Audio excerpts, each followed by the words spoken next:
Bine v-am găsit, dragii mei! Astăzi ne-am teleportat în Grecia antică, în călătoria lui Odiseu. Iar pe acest drum inițiatic mă aflu și eu chiar acum la Teatrul Logos din capitală, unde se joacă Odiseea. Un spectacol atipic, cu decoruri aparte, după cum putem vedea, ce vorbește despre instincte, dorințe și pasiuni. Dar mai multe despre acest spectacol am aflat direct de la repetițiile premierei, de la actori și regizori. La Teatrul Logos din capitală, mitul prinde din nou viață. O sală plină de emoție a întâmpinat premiera spectacolului Odiseea de Homer, o producție care nu doar reinterpretează epopeea greacă, ci o transformă într-o experiență de introspecție profundă. Ei apoi se așezară la sfat, printre dânsii slăvitul Zeus.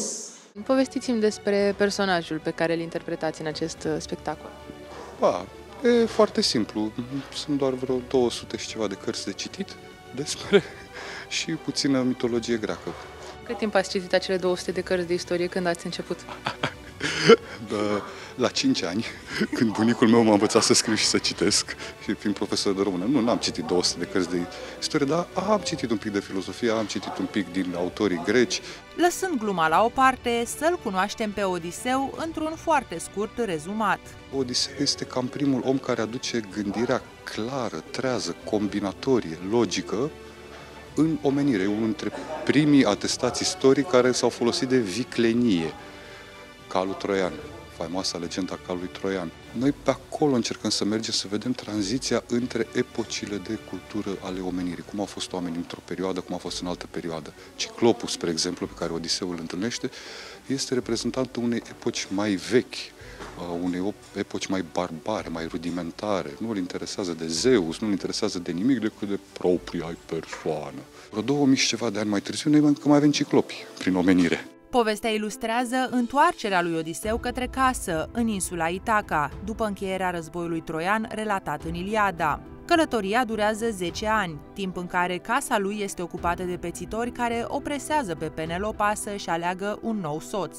Fiul lor, Telemach, pornește la rândul său într-o călătorie, să afle vești despre tatăl său. În această piesă, în viziunea lui Homer, acest personaj trece un drum inițiatic în care începe și e portretizat de la un simplu copil până la maturizarea acestuia, până la finalul spectacolului unde acesta îl recunoaște pe tatăl său, acesta este prezentat în costume de cerșetor și realizează că nu este un simplu muritor sau este un fiu de zeu. Deci, casa din nou să mi-o văd și să ajung a întoarcerii clipă. Pe drumul de întoarcere din Troia, Odiseu și oamenii săi ajung pe tărâmul ciclopilor, ființe uriașe, barbare, cu un singur ochi în frunte, care trăiesc în izolare și nu cunosc legile ospitalității sau ale zeilor. Odiseu, curios și dornic de provizii, intră în peștera unuia dintre ei, Polifem, fiul zeului Poseidon. Când ciclopul se întoarce și îi descoperă, nu îi primește ca oaspeți, ci îi închide și începe să-i devoreze unul câte unul. O ligioană frumoasă care are un singur ochi și până la urmă rămâne fără el, datorită vicleniei lui Odiseu. Ciclopul e acea clarvedere pe care o aveau oamenii înainte, da? Acel ochi de fapt spiritual, nu că avea un singur ochi, era un ochi spiritual și atunci oamenii aveau contact direct cu lumea spirituală. Din păcate oamenii au rămas la doi ochi, lumea materială foarte bună, asta este. El mi-a prezis toate astea ca o să se întâmple odată, de mâna lui Odiseu. Rămâne voi fără vedere. Odiseu ajunge la Ciclop, că drumul lui de inițiere către casă trece și pe la Ciclop.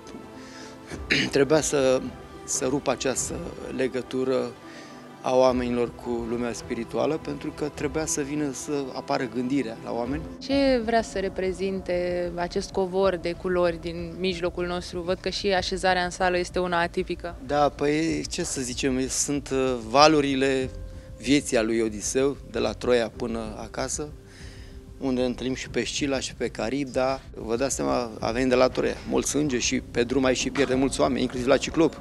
Ciclopul mai mănâncă acolo. Homer spune că el a mâncat niște oameni acolo. Povestea continuă cu vrăjitoarea Circe, care îi transformă oamenii în porci, dar el o cucerește și rămâne un an cu ea.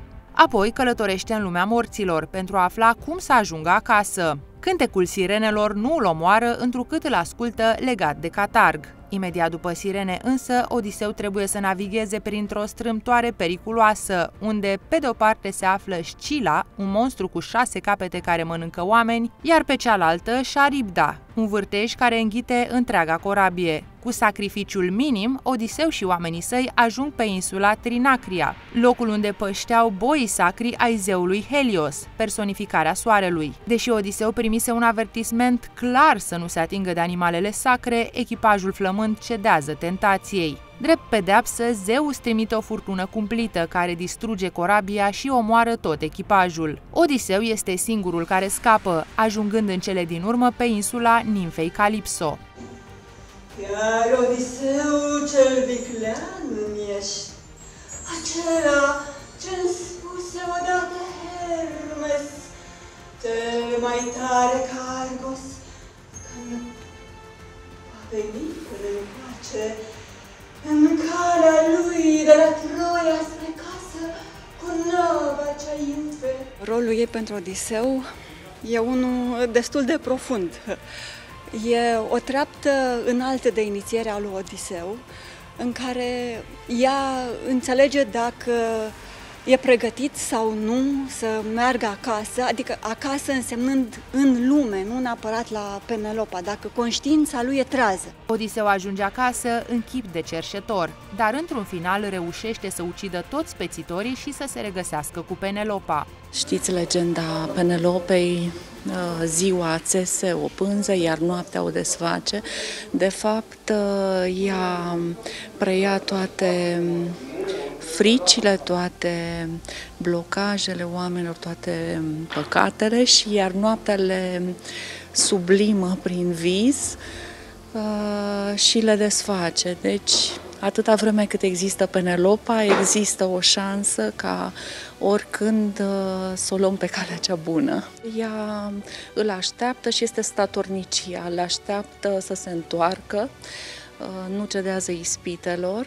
Sub regia semnată de Oswald Geier, Odiseea capătă valențe moderne, în care luminile, costumele și muzica ne transpun într-o altă lume. Noi jucăm și Iliada cu mare succes și internațional, slavă Domnului, și nu este meritul nu al meu sau al cuiva, ci este a trupei. Și când noi în trupă și în grup dezvoltăm fantezia.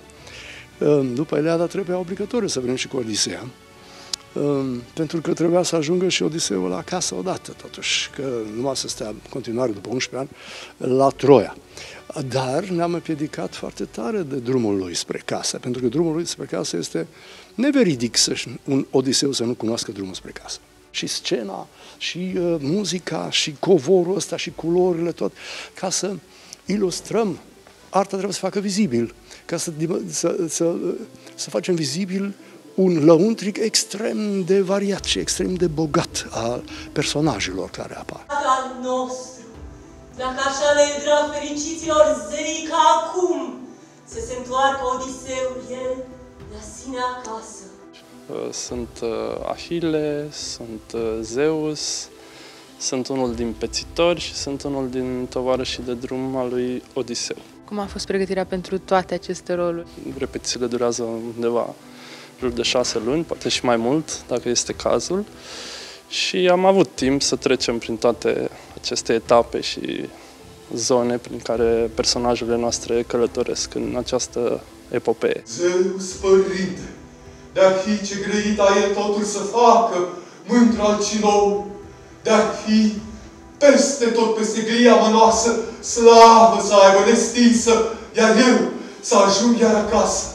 Spectacolul se bucură de participarea coordonatoarei grupului vocal Mina, care în luna iunie va reprezenta România la unul dintre cele mai importante festivaluri de muzică corală din lume, în Italia, la Valpusteria. Muzica aleasă de mine împreună cu domnul regizor vine din zona muzicii sacre, cu piese și din repertoriu psaltic, adaptate spectacolului Odiseea. Instrumentele muzicale folosite sunt de asemenea foarte speciale.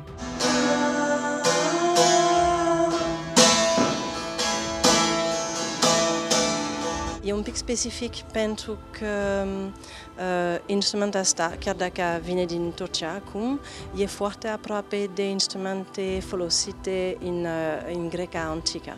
Dacă nu ați reușit să luați parte la premiera acestui spectacol legendar, ei bine, ne pregătim pentru următoarea reprezentație aici, la Teatrul Logos, care va avea loc în data de 16 mai.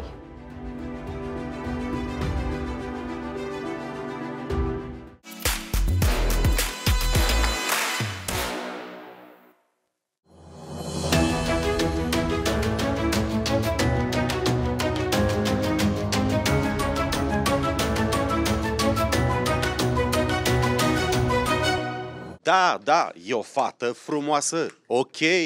La anul poate facem festivalul în LA. Dragii mei, în această seară și în weekend vă invit la Improteca de Festival, un festival de teatru de improvizație care a început încă de pe data de 5 și are loc până duminică. Aici vă așteaptă spectacole atât în română cât și în engleză.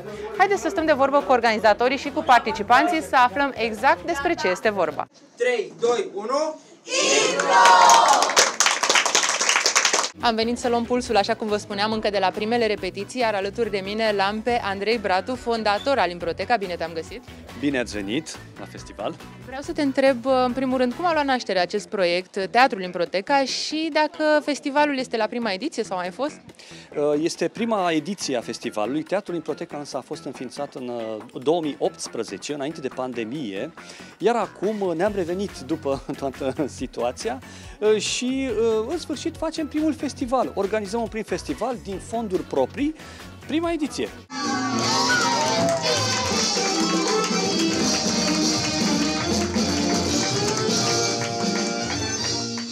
Bună ziua și bine v-am găsit la show de improvizație al trupei Motoul nostru este Da și Keep It Simple. Și astăzi o să facem o serie de jocuri de improvizație unde voi, publicul, veți avea un rol important. Deschiderea festivalului le-a aparținut celor mai tineri participanți, două trupe formate din elevi de liceu extrem de talentați. Ce a urmat apoi și cu ce surprize ne așteaptă în continuare organizatorii? De-a lungul săptămânii avem peste 14 spectacole, atât în limba română cât și în limba engleză, traineri și improvizatori din UK, din Polonia, din Grecia, Indy Pittens, care a mai fost în România, Ramzi Lehner vine pentru prima dată, dar este foarte cunoscut și în comunitatea de improvizație este foarte apreciat. Phil Lan este a 5-a oară în România, deci deja și-a format un public al lui și sunt mulți alții pentru prima dată aici.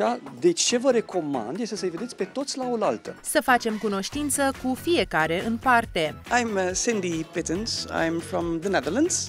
I've been improvising since 2011, I think. So I'm Maciej Jan Kraśniewski, quite difficult to pronounce.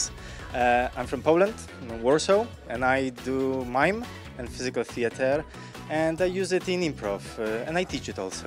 I'm Ramzi Lehner. I come from Cairo, Egypt. I'm actually half, my father's American, my mother's Egyptian. I spent most of my life there. I studied theater at the American University in Cairo, and after graduation I did some theater around the world and some television and that screen work, and decided I don't want to do this anymore and decided to do improvisation. We have a studio in Egypt that trains improv, and we're slowly growing the community there. My name is Liron Bar.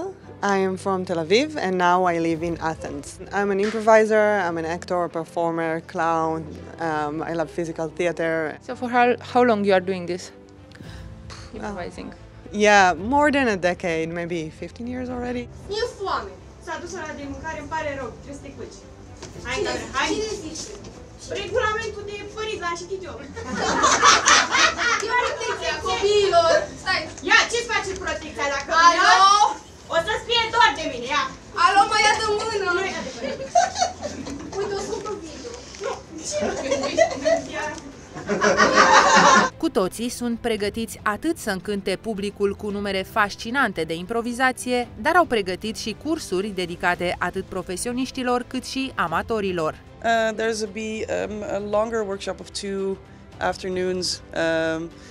It's called Follow That Flow, which is about recognizing flow in each other, follow each other, copy each other, because there's so much gold in other people's. The beginner's one is called Say Less, Tell More. So basically we will try to improvise without speaking much and tell a lot of things with our body. We will try to experiment with shadows, lights, objects, acrobatics, puppets maybe. And I'm doing 2 workshops as well. Yeah, there's one called Your Body, Your Partner, and it's about how we can connect physically to ourselves and the space around us and how we respond to that. And a beginner's workshop for one day. I call it Improvise Effortlessly, to just sort of, because improv can be really stressful, so to try to find the effortless ways of doing it. I'm going to be doing 2 workshops, one shorter about senses and inspiration, because the world is so amazing, so there are so many ways to get inspiration for it. And one about the intimacy of silence, about the connection we have with each other. Haideți să alegem împreună locul unde se va petrece scena. În avion. Gară. În beci. Și mie un leu. Da, n-am leu. Atunci 10.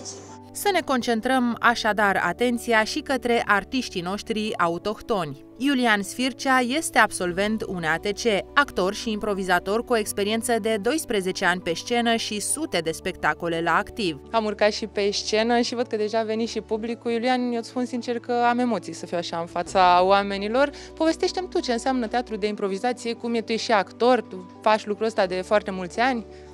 Pe scurt, este un tip de teatru în care totul se inventează pe moment, pornind de la o sugestie venită din public. Te arunci în apă și înveți să noți pe loc. E foarte amuzant, e foarte antrenant, foarte creativ.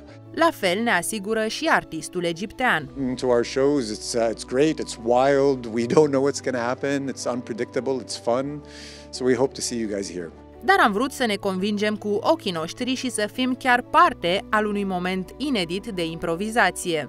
Hai să zicem că eu sunt cineva din public, sau dacă vrei luăm pe cineva din public, dar nu știu dacă sunt pregătiți, eu sunt cineva din public. Ok, bun. Poți să-mi spui, te rog frumos, unde ai vrea să călătorești în viața ta, la modul ideal, unde ai vrea să ajungi? Da, în LA. În LA. Ok, mai zi-mi odată numele tău? Florina. Perfect. Și zi-mi o mâncare preferată pe care o ai? Pizza. Perfect. Ok, și acum eu, pe moment, o să-ți fac un cântec improvizat. Doamnelor și domnilor, asta este fița, ea este Florina și place să mănânce pizza. Da, da, da, e o fată frumoasă, ok, la anul poate facem festivalul în LA și acolo o să vii, draga mea, să iei interviu cu televiziunea Metropola și uite, în felul ăsta mergem la nivel mondial. Florina și Improteca, fenomenal! Ne vedem la Hollywood direct!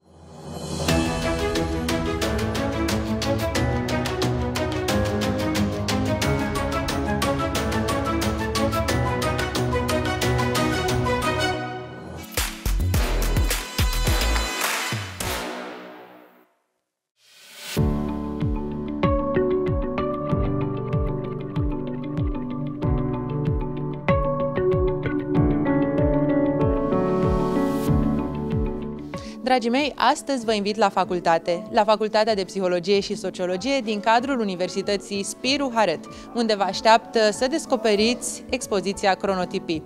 Lucrările de artă, de fotografie, colajele pornesc de la o întrebare esențială, și anume, cum se trăiește timpul înăuntrul nostru? Întrebarea a pornit de la Marius Adrian. Portretul său arată cam așa. Este fotograf profesionist de mai bine de 7 ani, iar în paralel, din dorința de a înțelege dincolo de imagini și aparențe, a decis să studieze psihologia. În cadrul facultății sale, a inițiat alături de artiști consacrați vernisajul Cronotopii. Pentru început ar trebui să zic de imaginar colectiv. Este un proiect pe care l-am început anul trecut, când am venit la Facultatea de Psihologie. Am văzut spațiul ăsta aici și am zis că de ce nu să construiesc, să aduc niște lucrări, să arate în primul rând mai bine și să facem cumva legătura asta între psihologie și artă. Am mers direct să îi analizăm și noi câteva dintre lucrări. Ce a surprins aparatul în această fotografie? Păi uite, o mișcare a unor forme, a unor umbre, a unor personaje pe care nu trebuie neapărat să le dezlușești. De fapt, cam asta am vrut să surprind. Te lasă pe tine să te duci cu gândul unde vrei. Și în acestea două ce regăsim? Păi, uite, asta e o fotografie de stradă, bine, și asta e un street photography. Aici am găsit această imagine pe care am numit-o LUT, într-o vitrină din Veneția, unde ea avea deja toate chestiile astea pe ea. Am un pic de reflexie în spate a clădirilor ce băteau în geam. Iar aici avem un bloc interbelic din București, pe care l-am distorsionat prin editare. Care este, pe scurt, legătura cu psihologia? Eu explorez, să zic, imaginația. Dar artistul mai vine cu un gând. Orice gând, poți să zici că e un gând negru, dar nu trebuie neapărat să fie un gând negru. Nici măcar atunci când visele se prăbușesc, după cum ne-a ilustrat Evgenia Gritscu. Născută și crescută în Ucraina, dar într-o familie de români. În 2015, ea a absolvit Universitatea Națională de Arte din București, cu un master în pictură. În ce ne uităm? Aici este o lucrare, se numește Broken Dreams. Este despre ce se întâmplă acum în Ucraina, știți foarte bine, în care oamenii cu visele lor și cu viețile lor și cu toate cele, din păcate, nu mai sunt întregi. Tocmai asta exemplifică și ea prin lucrarea pe care o vedeți aici. În 2021 a devenit bursieră în Polonia, unde a realizat o expoziție intitulată Transition. Ea se concentrează în special asupra temelor legate de emigrație, identitate, experiența post-traumatică și subiecte de impact social. Este o reprezentare a imigrantului, cel care trebuie să plece din țara lui și să se ducă în altă parte, să trăiască cu toată viața lui într-o geantă. În cadrul proiectului l-am întâlnit și pe artistul vizual Andrei Cornea. Între anii 2010-2021, el a făcut parte din atelierul Would Be Nice, unde a realizat și coordonat peste 150 de evenimente artistice, expoziții și activități culturale. În prezent studiază designul de produs și se ocupă exclusiv de propriul atelier de tâmplărie. Din punct de vedere artistic, se exprimă prin colaje și picturi în ulei. Am făcut cursuri de pictură când eram mic, apoi efectiv colajul, să zic, prin liceu, început de facultate, deci să fie vreo 20 ceva de ani. Ce vedem mai exact în exponatele sale? În aceste imagini vedem anumite puzzle-uri, părticele din mine pe care le reorganizez, făcând cumva un exercițiu cromatic sau compozițional. Îmi place să mă joc cumva în felul ăsta, astfel încât să-mi răspund la anumite întrebări. Ce legătură au colajele sale cu tematica expoziției? Dat fiindcă demersul meu artistic este unul destul de introspectiv, atunci folosesc cumva anumite lucruri autobiografice în demersul meu artistic, fie că sunt colaje, fie că sunt, nu știu, picturi sau alte tipuri de instalații. Dacă v-au atras atenția lucrările pe care le-am prezentat, puteți să veniți să le vedeți chiar voi în fiecare zi de luni până vineri între orele 10 și 12, iar intrarea este liberă.